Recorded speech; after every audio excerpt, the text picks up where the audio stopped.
কিভাবে এবং কারা হত্যা করেছিল ফুলগাজী উপজেলা চেয়ারম্যান একরামুল হককে?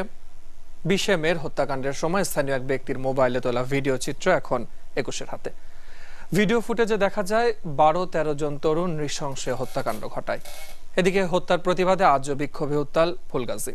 নতুন করে আটক 4 জনের কাছ থেকে গুরুত্বপূর্ণ তথ্য পাওয়ার কথা জানান পুলিশ সুপার। প্রয়োজনে ফেনীর সাবেক সংসদ সদস্য জয়নাল হাজারীকে জিজ্ঞাসাবাদের কথা বলেন তিনি। রিপোর্ট করছেন মুশফিকা নাজনীন।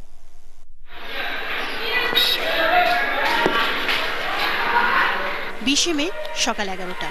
স্থানীয় এক বাসিন্দার তোলা মোবাইলের ভিডিও চিত্রে দেখা যায় ফেনী শহরের একাডেমি এলাকায় বিলাসী সিনেমা হলের সামনে 12-13 জনের একটি দল প্রথমে অবরোধ করে একরামুল হকের গাড়ি, তারপর আগুন দিয়ে তা পুড়িয়ে দেওয়া হয়।